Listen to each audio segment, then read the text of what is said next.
पोड़ापाटना को नूतन ग्राम पंचायत दाबी। भद्रक जिला बहत ब्लॉक पोड़ापाटना को नूतन ग्राम पंचायत दाबी नहीं आज पोड़ापाटना ठारे बैठक अनुष्ठित हो जाइछि। एथिरे टिलो कंटापड़ा भुवनेश्वरपुर शालकणिया समेत 7टी ग्रामर बुद्धिजीवी समाजसेवी और जनसाधारण माने जोग देइथिले।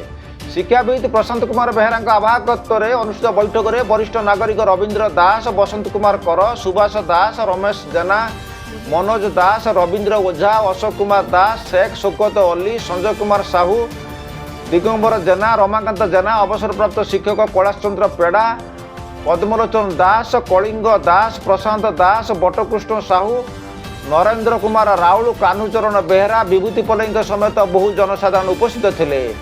बैठक में नूतन पंचायत गठन आवश्यकता संपर्क में आलोचना होता। टिलो पंचायतर जनसंख्या 10,000 ऊर्ध्व होता बेले कपाली नदी उपकूलवर्ती प्राय 10 ग्रामर दूरता पंचायत ठारू 5 किमी ऊर्ध्व हेब। वर्षा दिन उपरोक्त ग्रामर लोक मैंने पंचायत यातायात करने असुविधार सम्मुखीन होती। ए परिप्रेक्षी राज्य सरकार पंचायत पुनर्गठन पर समस्त प्रक्रिया जारी रखिथिबा बेले पोड़ापाटना को नूतन ग्राम पंचायत घोषणा करागले समस्त जनसाधारण उपकृत हो पारे बोली मत प्रकाश पाइथिला। यही दाबी संपर्क में खूब शीघ्र मुख्यमंत्री, पंचायतराज मंत्री, पंचायतराज सचिव, जिलापाल, तहसीलदार और विडीओ को लिखित अवगत कर निष्पत्ति होता। प्रशांत कुमार बेहरा पाखापाखि 10टी ग्राम को नहीं टिलो पंचायत अंतर्गत 10टी ग्राम को नहीं आमर बुद्धिजीवी, समाजसेवी एवं अन्य ग्रामवासी जनसाधारण नहीं गोटे एक बैठक होता। ये बैठक टिलो पंचायत रु आम अलग है गोटे नूतन पंचायत गठन करने आज दाबी होता। ये 7टी ग्रामर जनसाधारण दाबी करते।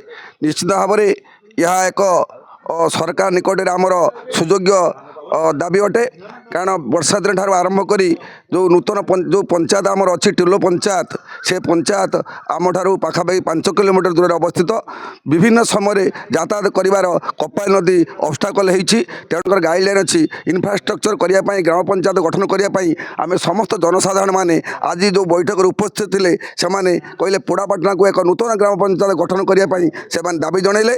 एवं जदि सरकार आम दाबी को मानि नेबे तेरे निश्चित भाव में आम सरकार को धन्यवाद देबू। एवं आमर बहुत दिन जो आशा आकांक्षा अच्छी नूतन पंचायत गठन हम पोड़ापाटना आम स्वागत करूँ सरकार को। एवं निश्चित भाव में आम कृतज्ञ रही। टिलो कंठापड़ा आम मानक ये जो आज सम्मेलन होता तार मुख्य कारण हूँ आम पोड़ापाटना गोटे पंचायत ऑफिस कर पंचायत करने गठन नूतन गठन करने आम मानक दाबी एवं ये अंचल 10टी ग्राम नहीं प्राय 5,000 लोक बसवास कर।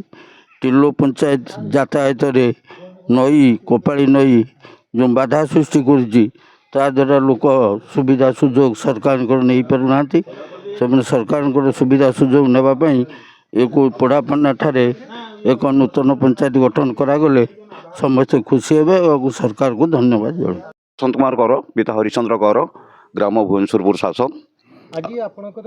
आमर दाबी अच्छी जो बैठक बस टिलो पंचायत बर्तमान सरकार जो पंचायत पुनर्गठन प्रक्रिया आरंभ होती आमर एटा बहुत दिन दाबी अच्छी जे टिलो पंचायत गोटे बड़ पंचायत जे आमर ए अंचल जो रोचे ये अंचल लोक मैंने पंचायत जावा आसवा आंदोलन कर आमर कष्ट हो तेणु आमर गोटे नूतन पंचायत गठन आमर दाबी हो जोटा 7टी ग्राम अन्य 5,000 लोक ये बसवास कर 7टा वार्ड बसवास कर कपाली नईटा आमको अब्स्ट्राक्ट कर पंचायत को जावाई।